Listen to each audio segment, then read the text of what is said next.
Good evening, everybody. I'm going to give it just one more minute before we get started, but thank you all for showing up. I think we have something like 30 odd people who registered. So I'd like to just hang on one second. This is so tricky. Shut up. Okay, got it. So yeah, just give it one more minute and then we'll get started. Thank you.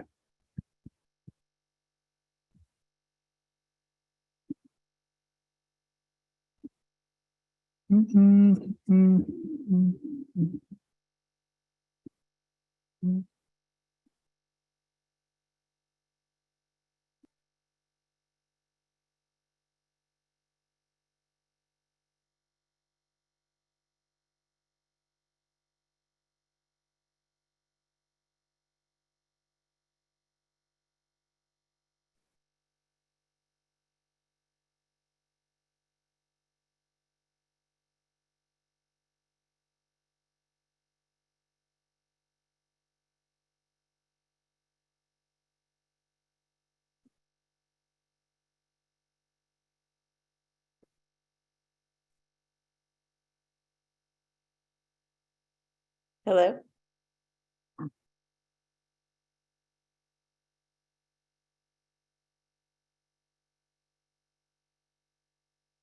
Hi, Jackie.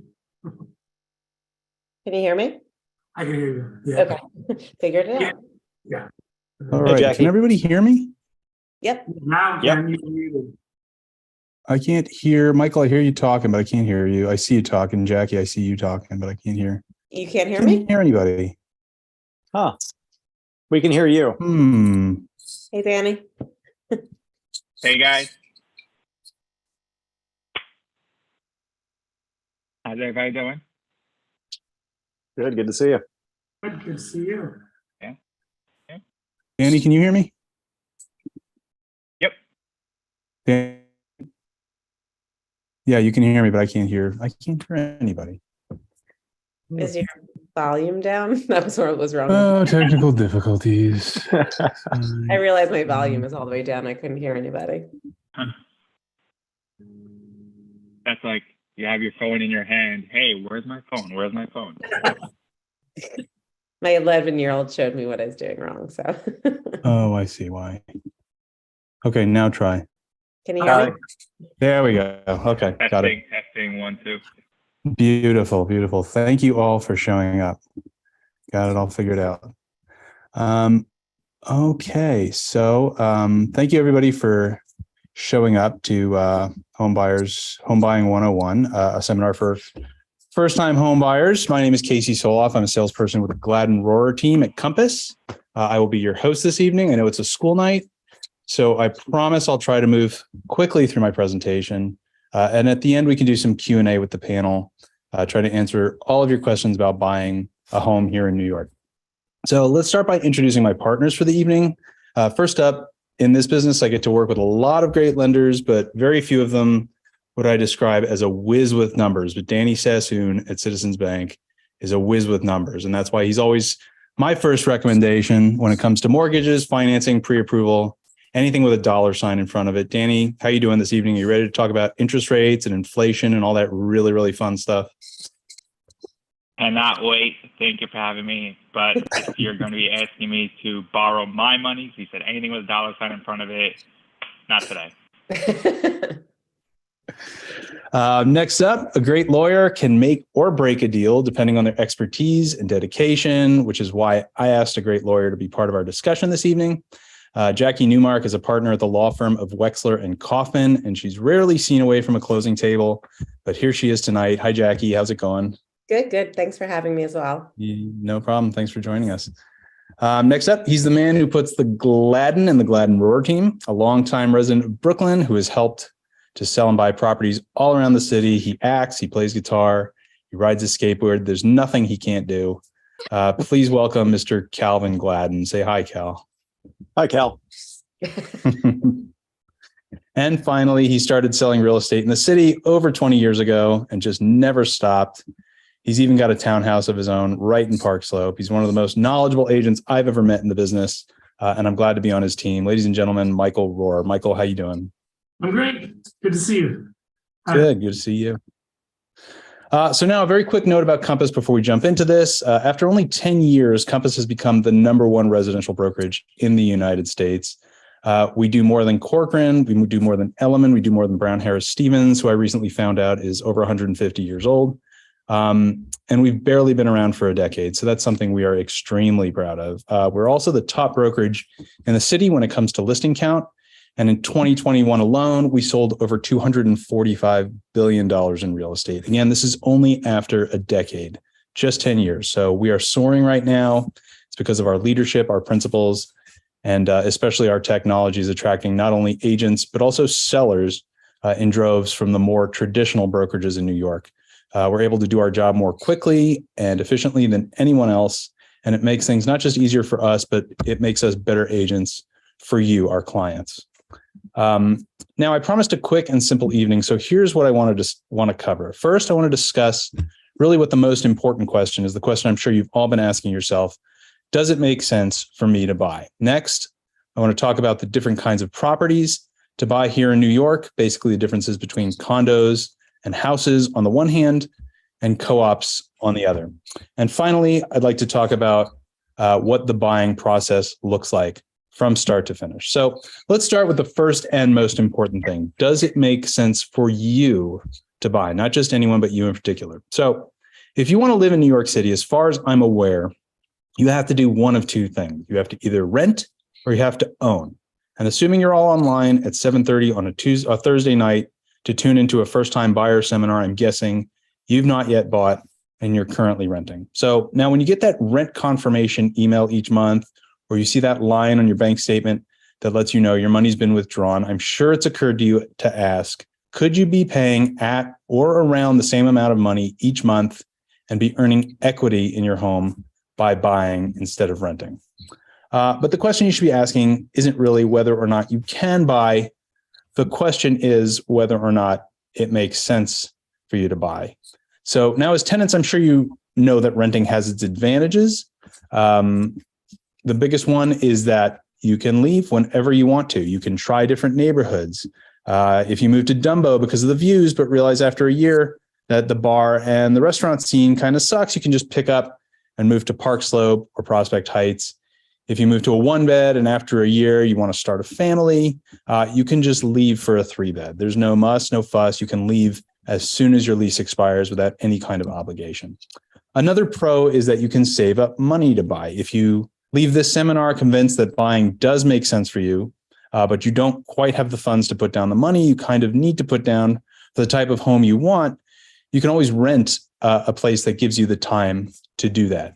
And of course, if anything breaks or goes wrong, the standard New York rental has what's called a triple net lease, which means if something breaks, the fridge stops working, or you don't have heat, assuming that you weren't the one that broke it, the landlord is required to fix it. So there is definitely a freedom to renting that you don't have when you own.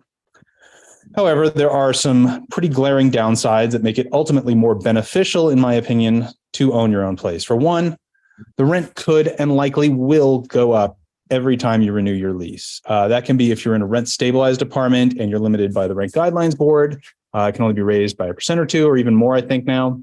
Or if you live in a free market rental and the landlord can raise it by whatever they like, there is a good chance that you're going to be paying more and more and more the longer you live there. And this is particularly relevant these days, right? Because I know a lot of renters that found some incredible deals 2 years ago during the height of the pandemic, and now some of those leases are up for renewal. And those same renters that found themselves in one of the deadest rental markets in a decade are now in the middle of the hottest. And their landlords decide, and they're not wrong, that they can get an extra $500 or even more a month from these other tenants out there who are desperate to find a place. So if you want to stay, you're going to need to match that. And I've heard people tell me, and I'm sure you've all heard people as well, that they need to move because their landlord decided to raise their rent by over $1,000. And I know that sucks, but it is a business owning a property, and it's in their best interest to get as much as they can. And right now, they probably could get $1,000 more or $500 more. This stuff is happening. It is totally legal, and it's just something you have to deal with when you're a tenant in a home that someone else owns.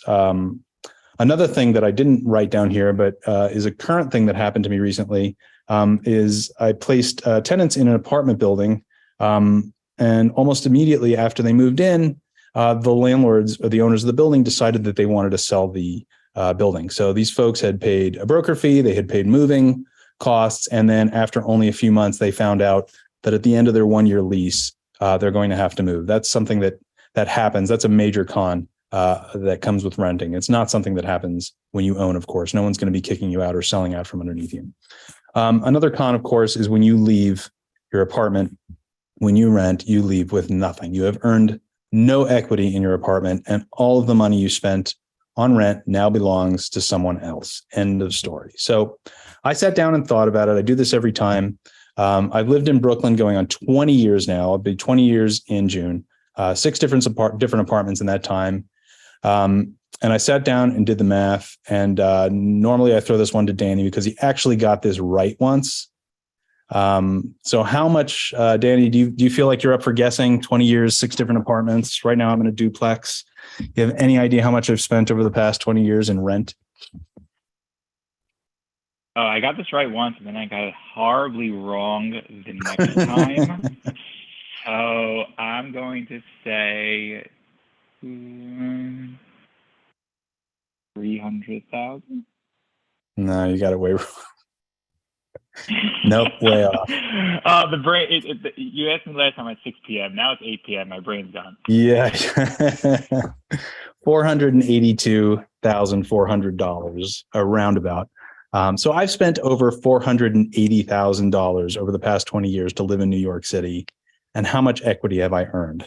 Not a dime. That $482,400 now belongs to someone else, never to be seen again by me or my wife or my son, who has a very expensive Cheerio habit. It is gone forever. So let's do a little math. And I've erred on the side of higher rents because that's the kind of market that we're in right now. But let's say you're paying $3,500 a month for a small 1-bedroom somewhere in Brooklyn right now. What could you get right now if you have the money to convert? Now, I know I noticed I didn't say spend because you're not giving this money away. I know it's hard to write a check for literally hundreds of thousands of dollars, but you're not giving that money to anyone but yourself. You're investing it in a property that you own.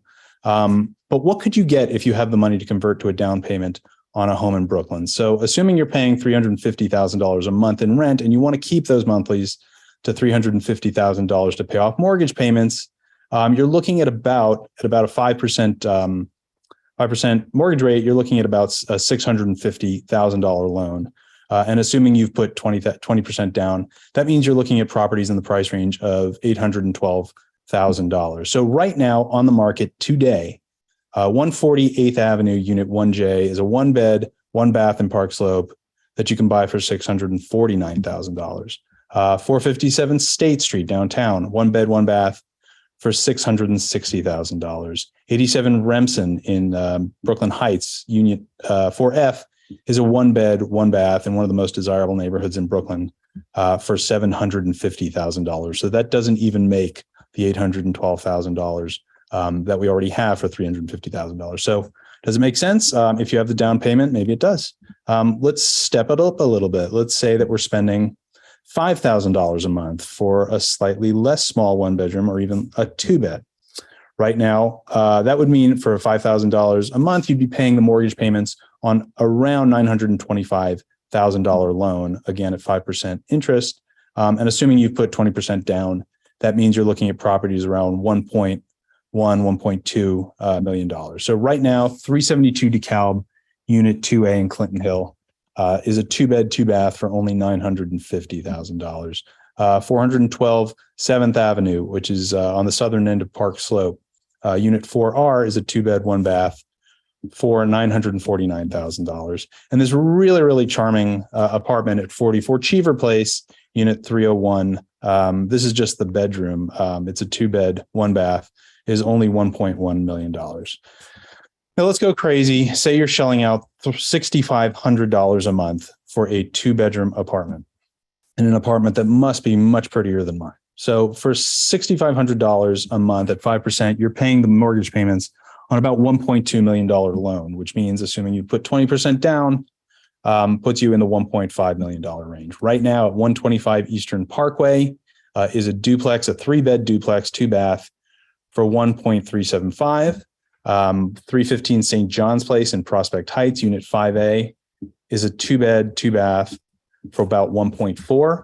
And then 35 Pierpont Street, Unit 5B, which is also in Brooklyn Heights, is a 2-bed, 2-bath for 1.35. So let's say you're not convinced, but at the very least, you're intrigued. Maybe there is something to this buying thing. So the first box you should be checking off your mental checklist is, can you see yourself owning your new home for 5 to 7 years? Because that, as a rule of thumb, is the amount of time it takes to make it worth the effort to move, to pay the closing costs, and to pay the interest on the first few years of your mortgage. Now, the answer to that question depends completely on what's going on in your life. If you just got married and plan to have children, does it make sense to buy a studio in a co-op building? Probably not. Or maybe you've been living in the city for 15 years and you get a hankering for blue skies and mountains and you keep thinking about Colorado. It happens, believe me.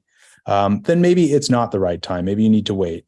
But if you look down the road of your life and in 5 years, you don't see yourself going anywhere, or at least you don't see the need to sell that apartment, then that's a good sign that you're ready to stop renting and to start owning. Okay. So you've looked into your crystal ball. It's 2028. War is over. There's peace on earth, and you still love living here in New York City. The next question you want to ask is, do I have enough saved up to make the initial investment? Now, some people are under the impression that all they need is 20% down and they're good to go, but it's really not the case. And this is something that's really important to note as a first-time home buyer in New York. If you're applying for a co-op boards will want to see not only that you can cover the 20% down payment, but that you've got enough in what's called post-close liquidity. And each co-op requires something different when it comes to this. In general, an average co-op in an average Brooklyn neighborhood will want to see that after you've paid 20% down and you've paid 3 to 5% closing costs, you have at least enough left over in liquid assets. And that doesn't include retirement accounts. It includes investment accounts, but it doesn't include retirement, to pay your mortgage and monthly maintenance costs for a year at the very least, usually more. And in Manhattan, it gets even stricter. Again, that totally depends on the co-op board. One co-op board could require 2 years, and the one right next door might require considerably less. But the idea is, if God forbid there's a recession or you lose your job or whatever, if suddenly your income stops, before they even consider you for approval to live in their building, they will want to know that you've got enough to stick it out for a year or so. So when you're looking at how much money you've actually got to invest in an apartment, it's not just the 20% down. It's also, you want to consider the closing costs. And if you're looking at a co-op specifically, you want to be able to see that you can cover your mortgage payments, your maintenance payments, and any other kind of significant debt that you've got for at least a year. Okay, so let's say you're here for the foreseeable. You have the resources to buy the kind of apartment you want to buy in a neighborhood that you really love. The last question you should ask is this a good time to buy? And the answer to this question is yes, and that's for a couple reasons. The biggest is that money is still relatively cheap these days, even with inflation and rising interest rates. I know everyone knows that it used to be 3% a couple years ago, sometimes even less. But when you consider what the interest rates are now, they're really not much higher. And considering what they were 10, 15 years ago, they're actually still significantly lower. So money is still way cheap to buy in the grand scheme of things. And if you're waiting for those interest rates to come down even more, they may or they may not. It's really hard to say. But if they do, you're risking competing with everyone else who is sitting around waiting for those interest rates to come down. And when more people are in the market for apartments, that means demand is up. And when demand is up, prices go up. Actually, Danny and I did a chat on Instagram Live earlier this week, and we discussed not only where interest rates are going and where they might peak, but also whether or not we will ever see mortgage rates around 3% like we saw a couple of years ago. So Danny, just to reiterate, for those who didn't catch that chat, What are you seeing as far as average rates go today? And where and when do you see them peaking? And do you see them coming down? And if so, by how much? Sure. So just have to preface, this is opinion and nobody really knows what's actually going to happen. But based on the market trends, first, what we're seeing today for average 30-year fixed rates, they are hovering in the mid to high 5% range.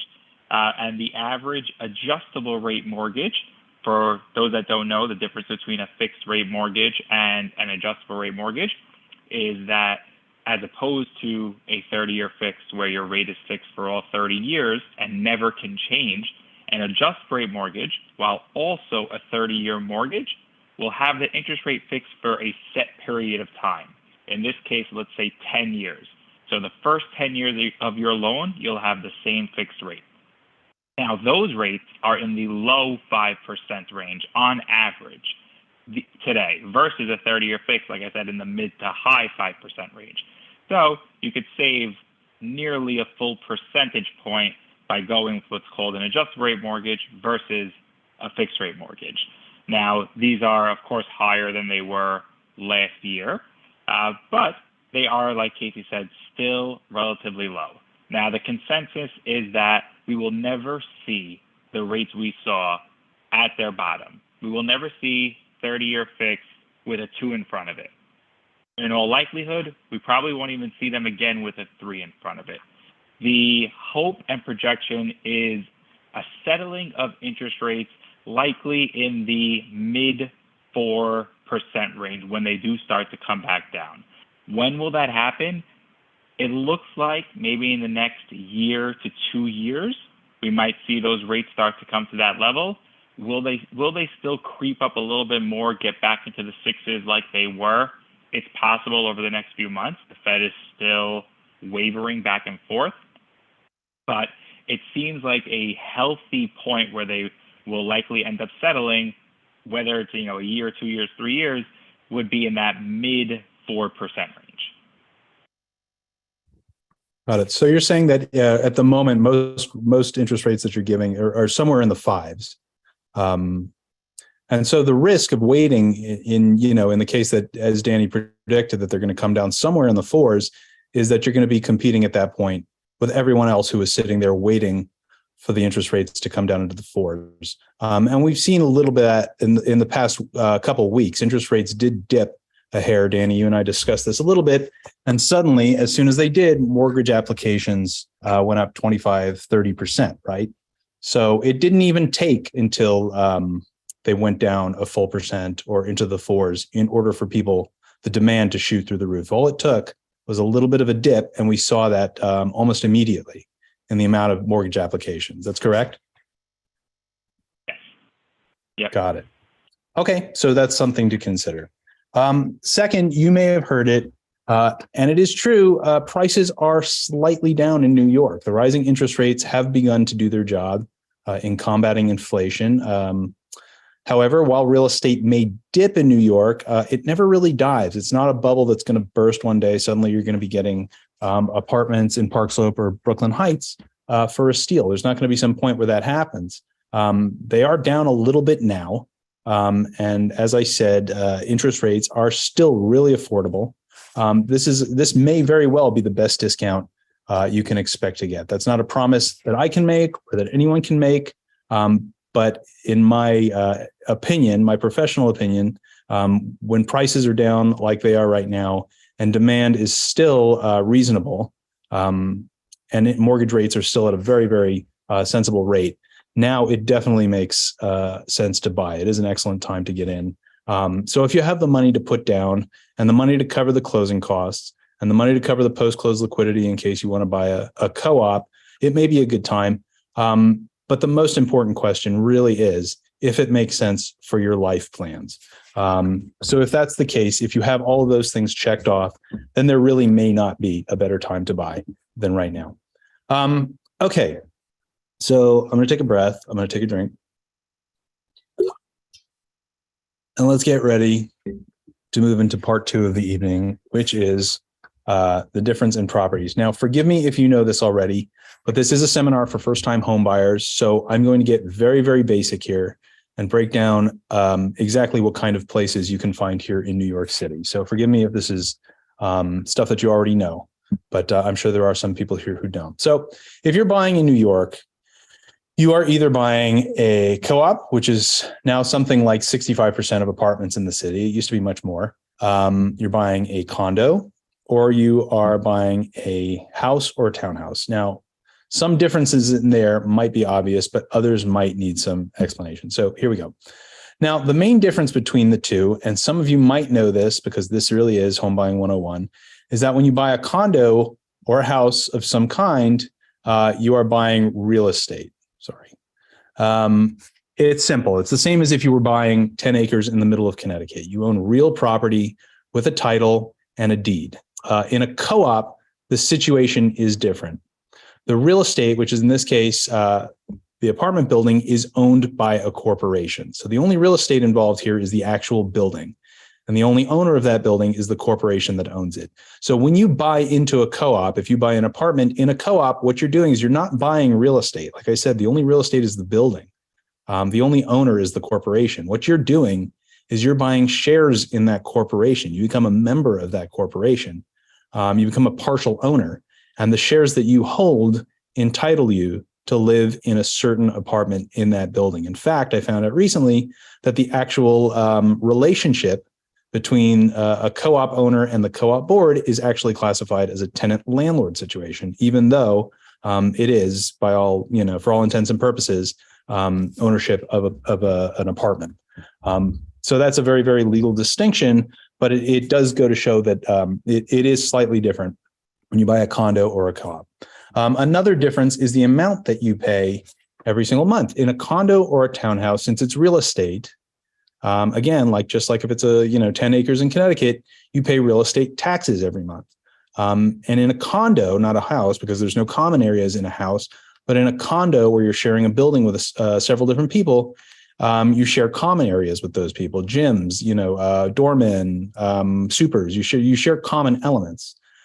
So you're expected to pay common charges, which is an additional monthly fee to the condo board in order to maintain the building, pay those supers, pay the gardener, pay the cleaning services, maintain the gym, whatever it is. In a co-op, since the corporation owns the real estate, it's the corporation that pays the real estate taxes. So you then contribute a monthly portion based on the number of shares you own. And that gets combined with common charges because co-ops also have common concerns, doormen, supers, sometimes gyms. Those two elements, the taxes and the common charges, get combined into something called maintenance. Now, it does sound the same, and it actually kind of is the same. But you actually end up paying a little bit less when you own a co-op, since a corporation pays a different kind of tax than an owner of a piece of real estate. You also get a percent if your maintenance is $2,000 a month or $1,000 a month. There's a percentage of that maintenance. And again, this differs for every single building that you can write off. And that percentage is, of course, the percentage that is being paid for taxes. Condos and co-ops also have different closing costs. Since condos are real property, you end up paying for different things. You end up paying for a title search to make sure that the person who is selling you the condo actually owns the condo. You pay for title insurance in case one day someone comes out of the woodwork and can prove that they actually had a right to sell that condo, and the seller you bought it from actually didn't have the right to sell it. It doesn't really happen. I've never really heard of it happen, but it is required.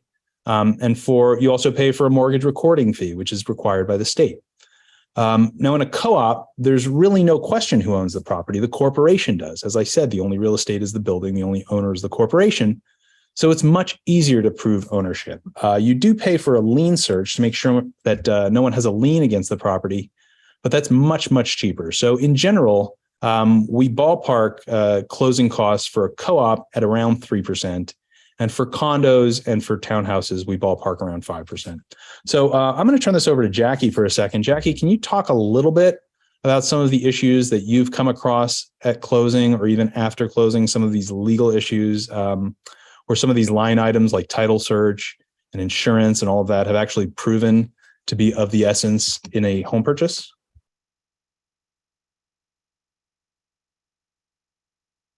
Jackie, you're muted.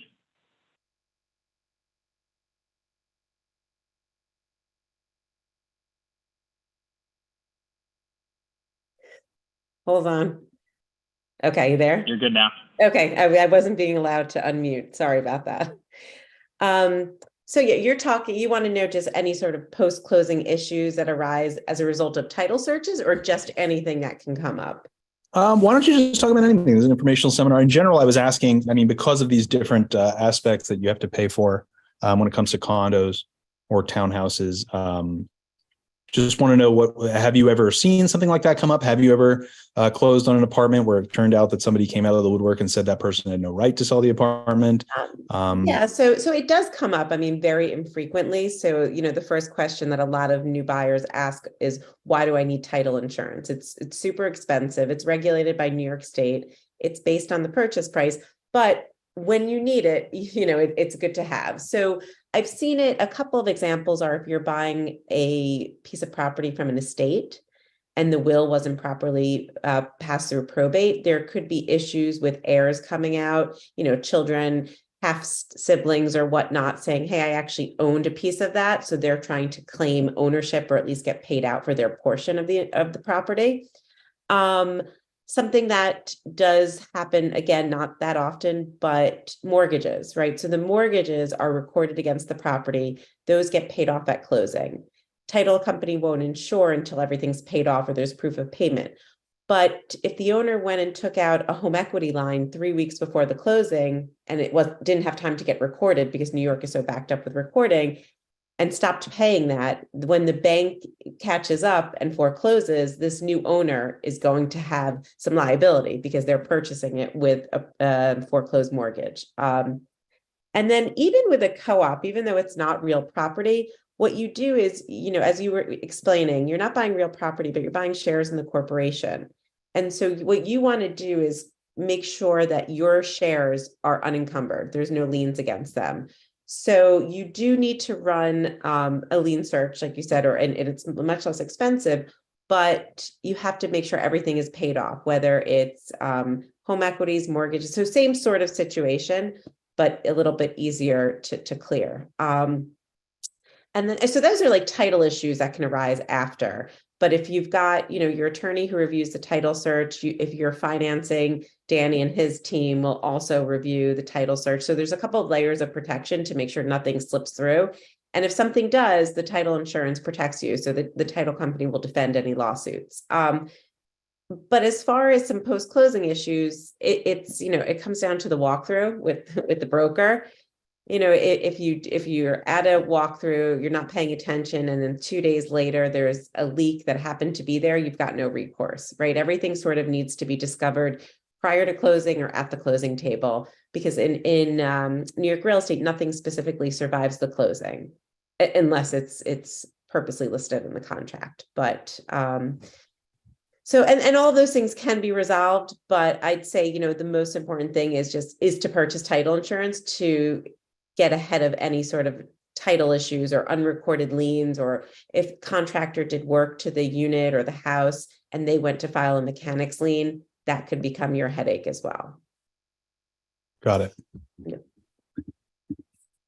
Okay, so let's talk about the differences in financing. Now, when you buy a condo, there's no entity such as a co-op board telling you how much you have to put down. So that's really between you and the seller. Co-ops, on the other hand, will almost always require at least 20% down because it's in their interest that all shareholders are in a solid financial position. That is part of the co-ops board. You do, of course, find the rare exceptions. There are co-ops out there that exist that will take 10%. But in general, if you have less than 20% to put down, you're really wasting your time looking for a co-op, because co-ops are going to want at least 20% down and really won't consider you otherwise. The same goes for your debt to income ratio. You can think of this as the amount of your monthly income that is spoken for each and every month after you close. That means your mortgage payments, that means your common charges and taxes, or like I said, if you're in a co-op, those are combined they're called maintenance. But that also means any regular debt, such as auto loans, such as student loans, such as significant credit card debt. It doesn't mean utilities, or if you're like me, you use a credit card and you pay it off at the end of every month, that doesn't count. For a condo, however, the requirement is really a matter set by the lender. And for a conventional loan, and Danny, keep me honest here, your debt to income can be as high as 45%. Is that about right? Okay. So that means that if you're buying a condo, at the end of the month, a bank will want to see that no more than 45% of your monthly income is already claimed by mortgage payments, maintenance payments, taxes, or any kind of regular significant debt like auto loans or student loans. When it comes to condos, on the other hand, they are a lot stricter, and they usually require a maximum debt to income of about 25%, sometimes 30, sometimes a little bit more. Again, it's a little bit more lax in Brooklyn than it is in Manhattan. Manhattan's much more strict. But again, that means that if you want to apply for a co-op, at the end of the month, a co-op board is going to want to see that no more than 25 or 30% is already claimed by mortgage and maintenance and any kind of significant debt. So it's a little bit stricter. And again, that's the co-op board's responsibility, is to make sure that all of their occupants are actually financially secure. And these requirements, they may seem like kind of a bummer, but if you remember 2008, when this entire country was going through a housing crisis, New York City actually wasn't affected quite as much as the rest of the nation because there are so many co-ops here. Back then, I think it was something like 80% of the apartments in New York were co-ops, and co-ops screen their owners and require them to be more financially secure before they buy. So next, a big difference between condos and co-ops is the application process. For a condo, it's very simple. There is only one reason that a condo board can deny you, and that's if they want to buy the apartment themselves. The condo board can buy the apartment instead of selling it. That's usually in order to put in a live-in soup or maybe to make it a common area. But that's the only reason that a condo board can deny you. With a co-op board, on the other hand, and I'm sure everyone here has heard horror stories, has a friend who's gone through this, but there's an interview. There's a co-op board interview, and they can reject you, and they can reject you for any reason they want to. They can think you're not a good personality fit. They can decide they don't like your dog. It can be whatever they want. And the worst part of the whole thing is they don't have to tell you why they rejected you. You can apply, you can go through the entire process, and it's stressful and it costs money. And then at the end of the day, you just find out that you've been declined. And not only have you been declined, but there's absolutely no reason given for why you've been declined. So this does sound kind of scary. And again, I'm sure you've all heard of horror stories, but 95% of the time, maybe even more, co-op boards are actually quite simple. If you have the right requirements, which you know well ahead of time, and you're friendly at your interview, you don't seem like you're going to be, a lunatic or somebody who's going to cause a ton of trouble in the building, you are, like I said, 95% good to go. So it sounds a lot scarier than it is. Another difference between condos and co-ops is autonomy. This is where a condo has a huge benefit. That is your property. That's your real estate. You can do with it whatever you want. You can alter it. You can turn it from a 1-bedroom into a 2-bedroom. You can turn it from a 3-bedroom into a 1-bedroom. You can sublet it. If you buy it and decide in a few years that you want to move, you can keep it as an investment property and just find a tenant and rent it out for the rest of your life. With a co-op board, there is a set of house rules that you agree to abide by when you live there. And these almost always limit subleasing because co-ops not only want financially secure occupants, but they also want primary residents. They really don't want investors. For example, a common subletting rule will be that if you buy a co-op, they will require you to live there for 2 years. And then after that, they'll allow you to rent it for 2 years or 3 years at the most. After which you'll be required to return and live as a full-time resident again for probably 2 or 3 years, or you'll be asked to sell.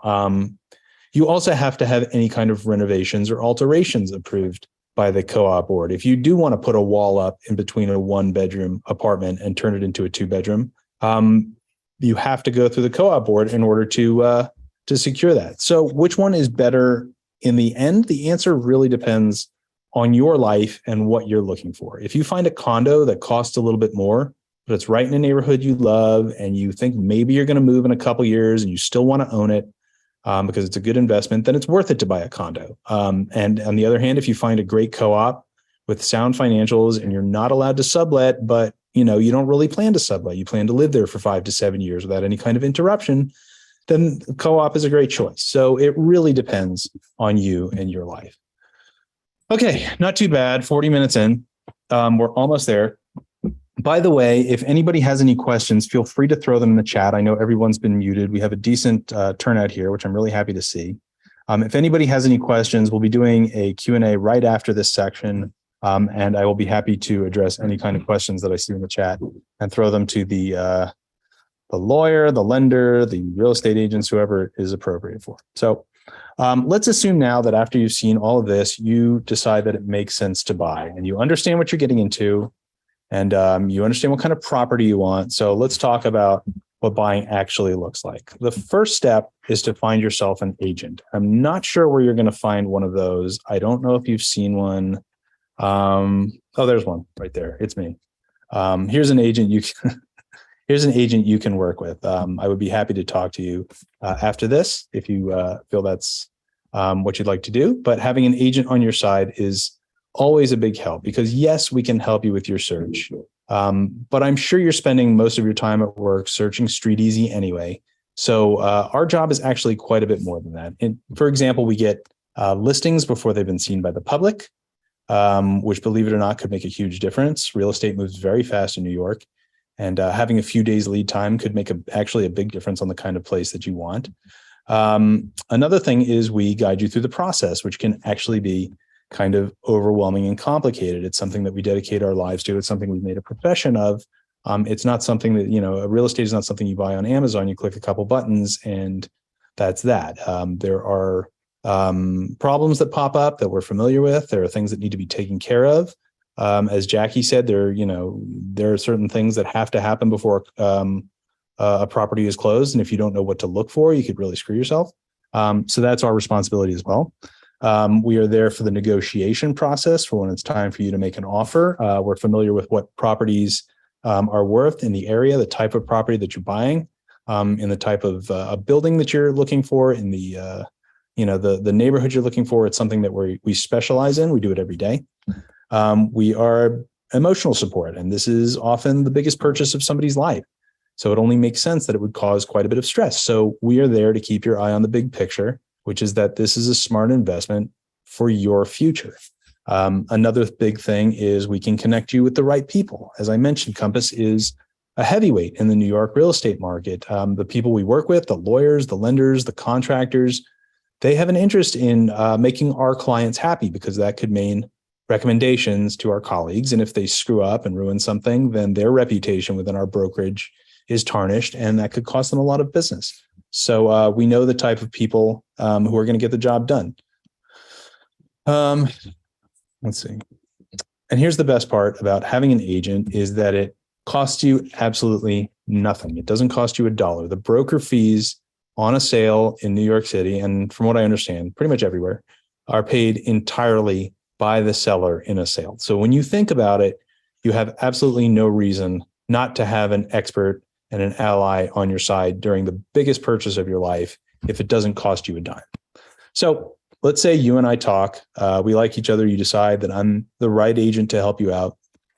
The very first thing I'm going to ask is, have you found a lender to pre-approve you? And why is that? Because there are a few reasons.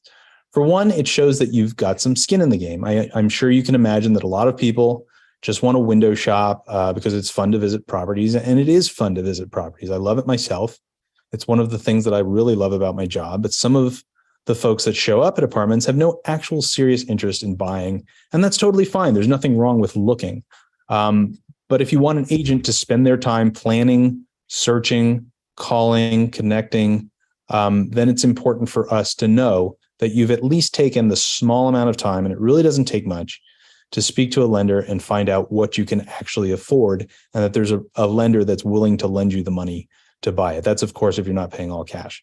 And for that same reason, some sellers, and I do this as well, will ask a buyer if they've been pre-approved before even allowing them to visit a property, because I personally don't want to waste half an hour or an hour of a busy day commuting to Brooklyn Heights to show a co-op to somebody who doesn't even know if they can afford it, doesn't even know if there's someone willing to lend them the money, isn't even close to being ready to make an offer. But most importantly, assuming you are serious about buying, unless you're paying all cash, there is not a single seller in this city that will accept an offer on a property without a pre-approval letter. You can say, I'll pay you $1 million for an apartment, but the seller would be an idiot to accept that offer and take their apartment off the market and stop showing it to anyone else without knowing that you can actually afford to pay them $1 million, or that there's someone willing to lend them the money for the mortgage that would, bring that up to $1 million. So a lender will vet you. They'll look into your finances. They will tell you what you're approved to purchase. But most importantly, connecting with a lender means you're connected with an expert who can advise you, once again, on one of the biggest purchases of your life. So for the love of God, stay away from Rocket, stay away from Quicken. These folks have boiler rooms in the middle of nowhere. They don't understand the New York market. You should find someone you actually know or have been recommended, someone who picks up the phone when you call. And we have a guy like that right here tonight. Danny, can you just tell us what pre-approval looks like? What pre-approval looks like, the difference between pre-approval and pre-qualification. Some people aren't familiar with that. And also a big question I hear, and you and I discussed this the other day, so I know it, but these folks may not, whether or not pre-approval will affect your credit score. Absolutely. So when we have our first call, which is right when hopefully you're at the beginning stages of looking for a property, or maybe you've just started or you haven't even started yet, the first call, generally 20, 30 minutes, is what's called a pre-qualification, not a pre-approval, that first call. And that first call gives a introduction as to what you're getting yourself into, and we drill down very much so into your finances and really discuss your budget. As Casey said in the beginning of the presentation, we look at what you're paying per month in rent. We see what that translates into a potential mortgage and see what you can afford. And when we're focusing on what you can afford, we start monthly, and then we look to see beyond monthly, because now when we know how much you can afford monthly, we know how much of a mortgage you want to take. But then we have to see how much you have available for a down payment. What do you have in savings? What do you have in stock? Do you have family that you can shake the trees and try and get some money from? Are there retirement accounts that as a first-time buyer you have penalty-free access to? Are there low down payment options? Are there grants available? We look into all different types of options to see what you can put together for down payment, for closing costs, and then we build your price point from scratch. You can come to me and say, Danny, I have a $1 million budget. And I'll say, great, but where'd you get that from? And I have people that tell me, well, a friend of mine just bought in the building next door. They got a beautiful 2-bedroom for $1 million, and I want that, something just like that. That's not the way that we establish what our price range is. We need to work through the numbers together and see what makes the most sense from your affordability. That's just the general pre-qual stage, but then we of course have to make sure that it's something that you qualify for, and we go into a formal pre-approval. Because if we establish your budget is $1 million, you have to make sure that the bank is also willing to lend you $1 million or allow you for $1 million purchase price. So from there, we talk about your income, what you do for a living, how much you earn, like I said, how much money you have available. And we also look into your credit. Do you have any debt? How are your credit scores? Are you paying any debt on time, student loans, car payments, and such? And when we put everything together by running a credit report, verifying your income by showing pay stubs and potentially W-2s, verifying your assets by collecting bank statements, we put everything together, that's what turns it from a pre-qualification into a formal pre-approval, by verifying everything that we spoke about. Because just the conversation, that's a pre-qualification. And you can imagine a conversation is not worth much. It's not worth the paper it's written on. But with verification and with a credit report, that's where you get the pre-approval, and that's when a seller will take you seriously. And Yeah, Casey, you asked if a credit check has a negative impact on your credit, and that's one of the first pushbacks I get. Even before someone wants to have a conversation, I'll get an introduction email, and they'll say, "Do you have some time to talk? But does this include a credit check?" They didn't even say my name. They didn't introduce themselves. It was just, "Does this have a credit check?" And credit pulls, there's a myth to the fact that it's going to hurt your credit. It's a myth because there is some truth to it. The truth is, when you do have a hard pull on your credit, depending on where it came from, it could hurt your scores. If you had a credit card company run your credit and it was a hard pull, you will have negative impact. But a mortgage company, a mortgage lender, if they run your credit, or if multiple mortgage lenders run your credit even, it is not negatively impacting your scores because mortgages are considered good debt, as opposed to credit cards, which are considered bad debt. So when you have your credit run by mortgage institutions, the credit algorithms can see that. They see where the credit pull is coming from, and it actually does not have an impact on your scores. So Danny, if someone wants to get pre-approved by one lender, or if they want to shop around and talk to 20 lenders, it has zero effect on your credit score. Yep, there's a 45-day window in between credit checks when the algorithms read the multiple banks as just one pull. So you can have bank number 1, 2, 3, 4, 10, run your credit. If it's within a 45-day window and nothing has changed theoretically with your credit card balances, they'll all get the same scores. Got it.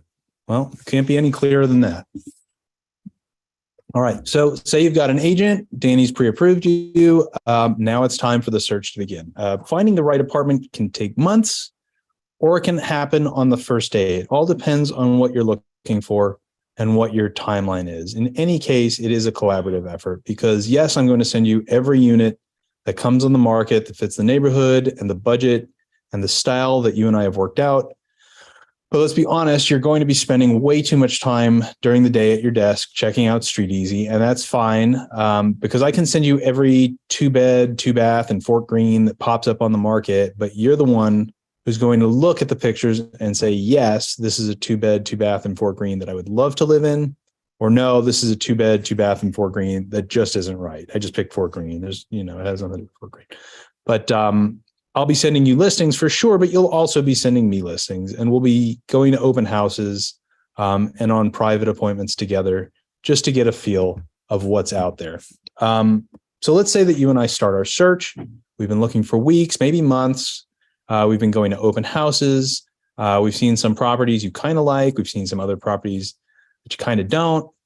And then one day, let's say I send you the listing, the one, and we schedule a viewing and the skies part and the sun shines through and you hear angels singing and you just know this is the one. We want to make an offer. You want this house. So here again is where having an agent helps. We can advise you on negotiations. Now, sometimes we can say, hey, this has been on the market for 3 months. It's overpriced. No one's buying it. Let's offer less and see what they say. Or maybe the apartment hasn't even hit the market yet. And we know that when it does, there will be a ton of interest. So we may say, look, if you really love this place, it's a hot commodity. It's going to get a lot of offers. Give them what they're asking for, or sometimes even more than that, just to get it off the market so that you're not competing with anyone. That being said, other than the actual negotiation, the offer process is actually quite simple. It's the waiting to hear back that's difficult. As you can imagine, it's somewhat stressful when you put money out there on an apartment you love and then you have to wait a couple days just to hear back. Usually it's closer than that, but sometimes. Anyway, let's say we hear back and our offer is accepted. Hallelujah, it's a done deal, right? Not even close, because now comes the most critical time, the most stressful time in the purchasing process, and that's getting to contract. Because until both parties, the buyer and the seller, have agreed on a contract and they've signed it, both of them has signed it, and the money's been put down, the down payment's been, the 10% has been put down, anything can happen. Someone can come in while you're in the middle of working out a contract. They can see the place, they can offer more than you offered, and the seller can accept it. And there's nothing you can do about it. They can come back to you and say, hey, will you match this? or they can just say, forget it, we're going to go with this other person and not give you a reason why.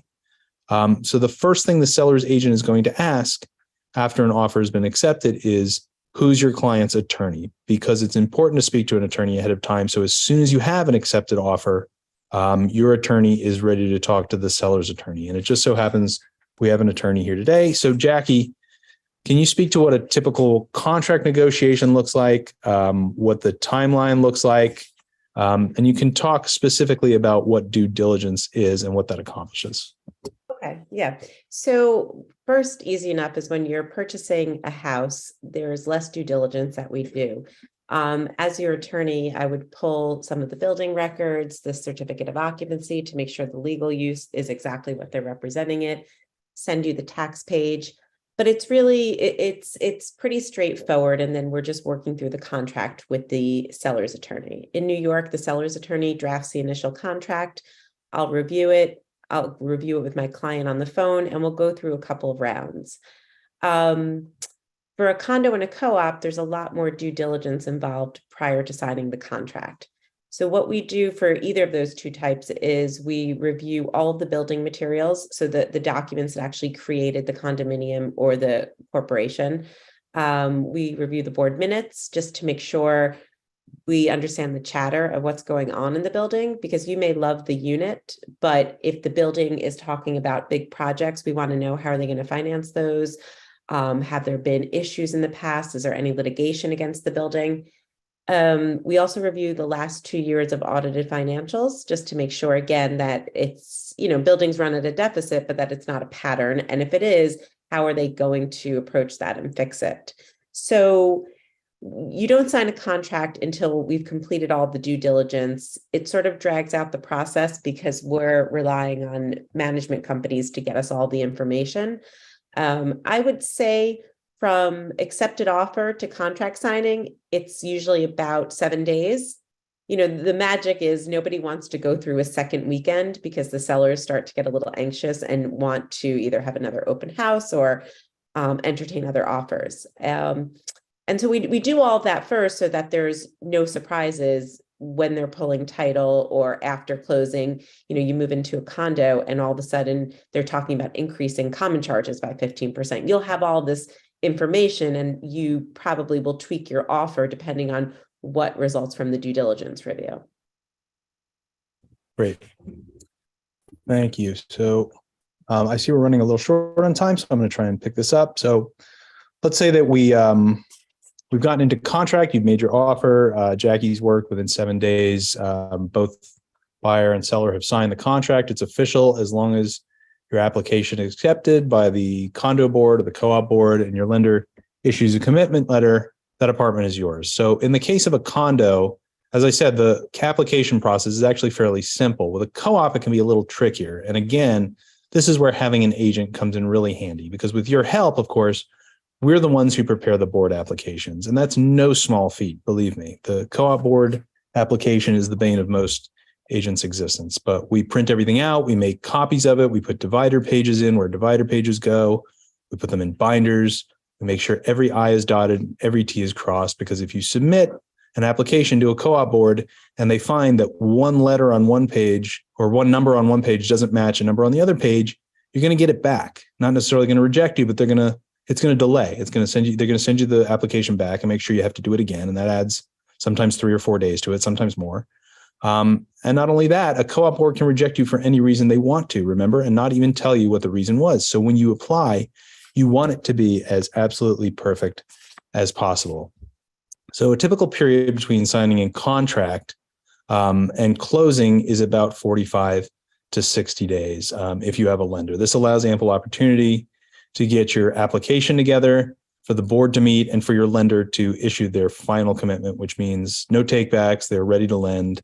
Danny, before we go out, can you talk about what happens on your end between contract signing and a commitment letter? Can you also talk about what's an appraisal, how it can help, how it can hurt, and what information you'll need other than what you got at pre-approval?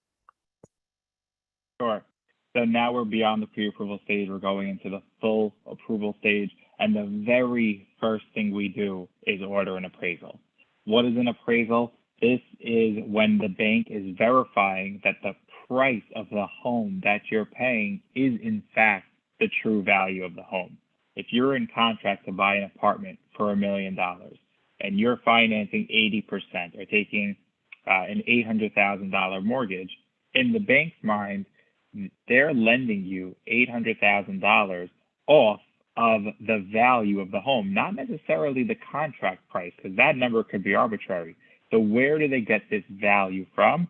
It's by having a licensed third-party appraiser go out to the home or the apartment, and they will look through it, look through the condition, verify 1 bedroom, 2 bedroom, everything's working, and then compare this apartment to other apartments, either in the building, if possible, if not in adjacent buildings or in an adjacent area, and compare the price of those sold apartments to the price of the home that we're buying.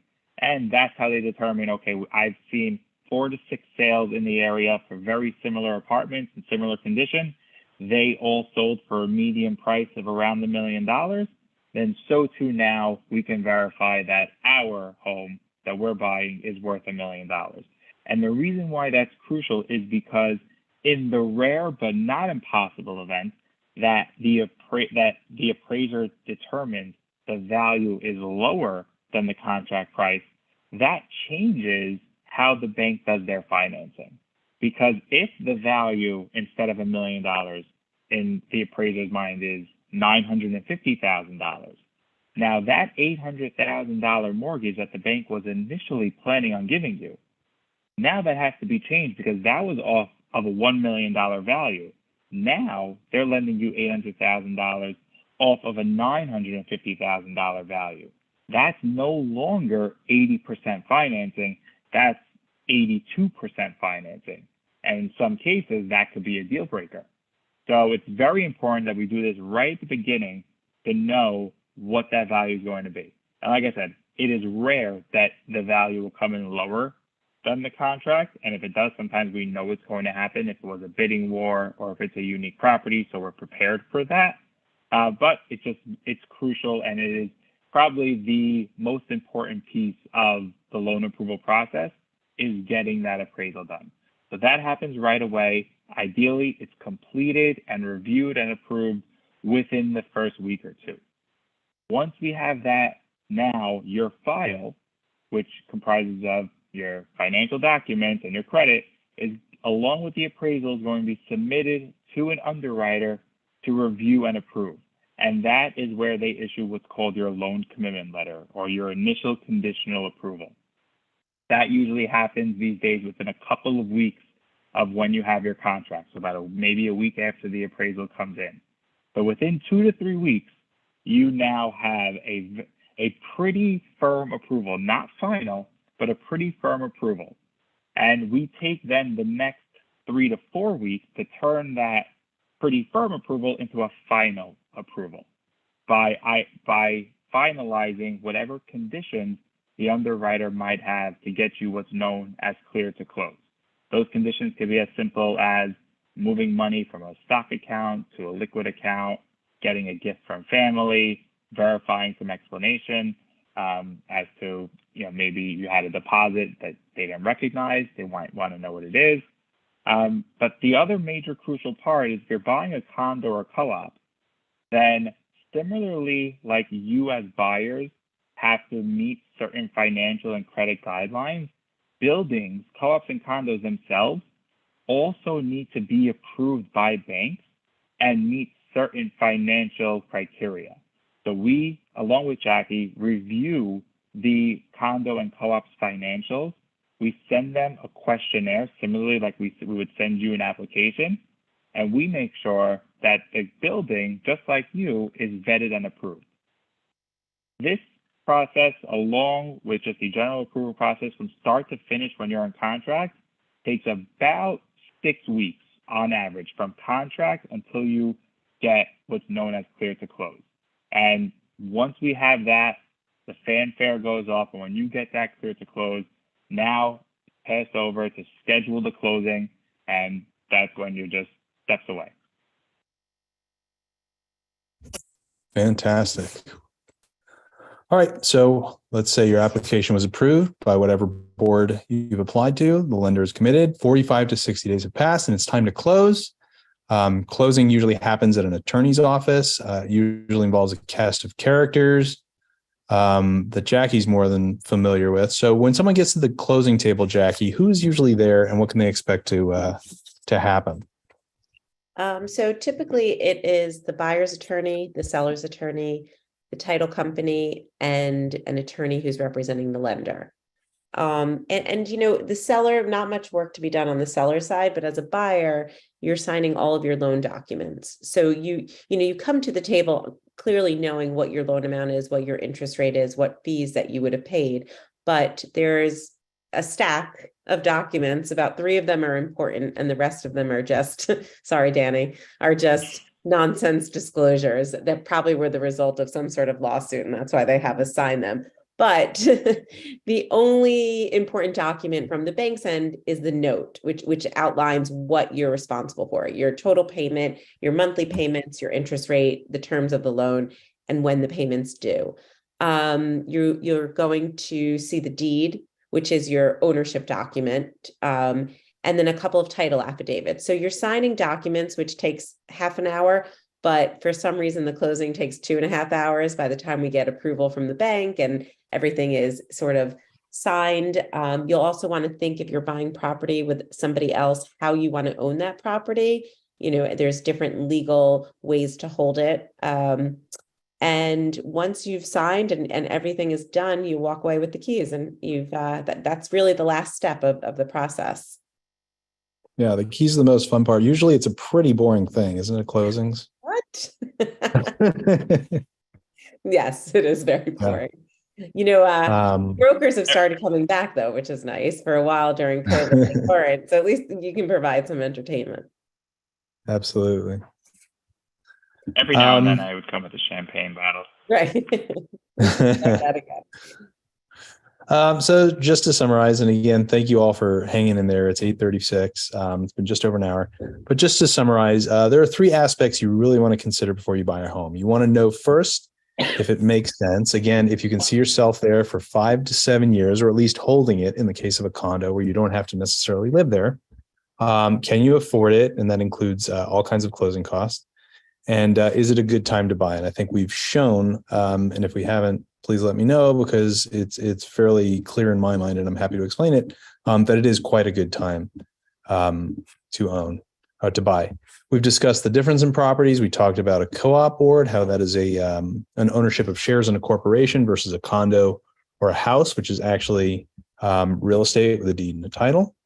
And we talked about the buying process. We talked about finding an agent. We talked about finding a lender. And we talked about hiring an attorney. Now, there are 2 ways of looking at the home buying process. First is that it's fairly straightforward, but as anyone will tell you in the business, every sale has something come up. Something or someone is going to make it difficult in a unique way that no one could have foreseen. So whether that's a problem with the apartment itself that gets discovered, or it's a quirky co-op board approval process, or an attorney, not Jackie, obviously, who doesn't do their job, it's never as straightforward as it seems. The other way to look at a home buying process is that it's actually kind of overwhelming and intimidating. It's often the biggest purchase of your life, and it can feel like there's a lot to get done. You want everything to go smoothly. So the good news is that the solution to both of those points of view is having the right team working for you, having an agent who is on your side and on the ball, having a lender that is responsive and an expert in the financial aspects, and having an attorney who is diligent and communicative. Now, of course, I'm a little biased, but I think you have all 3 of us here tonight. So I hope we've been able to show that. Jackie, I got your cell phone number right on this one. Last time I got it wrong. But if you decided that it does make sense for you to buy, I do hope you'll reach out. I plan to follow up with anyone who registered for this seminar tomorrow, but feel free to give me a call or an email. I've been emailing you, and we can take that first step together towards what is a great investment. Now, if anybody has any questions, I see that Laurent asked a question: how long does the closing process take? Again, once you've found the apartment that you want, it usually takes probably a week, sometimes a week and a half, from an accepted offer to a signed contract. And then from then on, it's usually about 45 to 60 days, sometimes less, sometimes more. But in general, it's a 45 to 60 day timeline. Is buying a house considered a valid or acceptable reason to break a lease? No, it is not. If you're in the middle of a lease, that is between you and your landlord to work out. Sometimes, in my personal experience, if you forfeit your security deposit, which is 1 month, a landlord will let you off the hook. Other landlords will just say, you know what, find me a tenant to take over your lease, and that's no problem. But leases are legal binding documents. You are not allowed to get out them. I can't think of a real reason to get out of them. But in general, it's up to you to discuss with your landlord what getting out of your lease would look like. But it happens all the time. It's part of living is, sometimes things happen and landlords understand that. So there's usually things that they will accept, especially in a rental market as hot as this one. Assuming it's a decent apartment, you should have no problem finding someone to take that over. Does anybody else have any questions?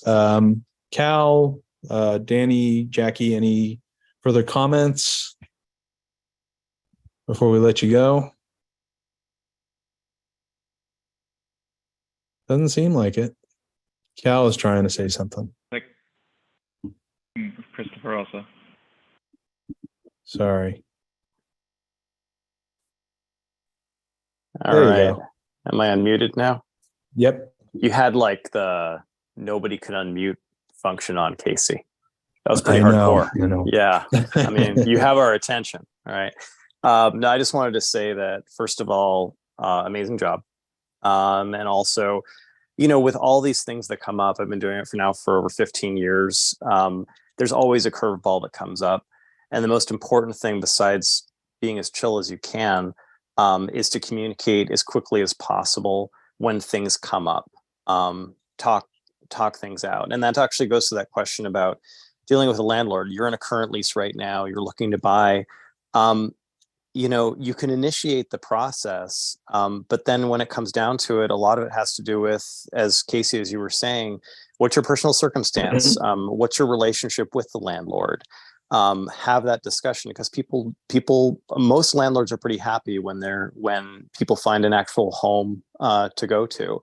So it's really just about the communication process. But you don't have to tell anybody until you've actually found a place that you really like, if you're going to be making that transition. So that's the main thing I would say, is just keep communicating and have the right team to be talking to when questions come up. That's it. Yeah. And also, it could very well be the chance that your landlord would love it if you broke the lease, because that might give them the chance to put it up for rent for a higher price. That's certainly a possibility.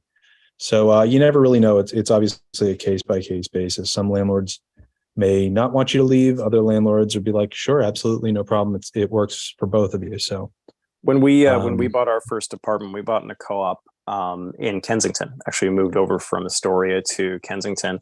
And our landlord is this guy, John Tenaglia. And he said, I love you guys. I don't want you to go. He said, but of course. He said, you just let me know when. And that was the best case scenario. But we'd also knew that it was the right time for us. And we also knew we had that relationship. So again, it has to do with your own personal circumstances, but most New Yorkers are pretty happy for you. And as you just said, in this market, the rental market has been so hot. If you have a decent place, they're not going to have a problem finding somebody to, come in right away. That's exactly right. So it doesn't look like there's any more questions. I want to thank everybody, certainly the presenters. We have a hand up. Danny, yes. Oh, is somebody raising their hand? I think Christopher. Yeah, Christopher. Christopher, let me ask you to unmute. Okay. Got it. Can you hear me? Yes. How are you? Very good. Thank you. Good. Thank you, Casey, Danny, and Jackie for your insight on this. I'm wondering, I'm an architect actually, in the buying process with regards to maybe doing personalization of space, remodeling would be interesting to me. How can you talk a little bit about within a co-op? how equity would change if you were to do an improvement to the space, and in general, if you're owning shares of the corporation, which is the building, I mean, do the values of those shares change between units, or does the whole building see a rise and fall in property values just proportional to the shares? How does that work? Would a co-op issue additional shares or change the value of your shares if you made an improvement to the property? That's a fantastic question. Jackie, do you have an idea? Yeah, so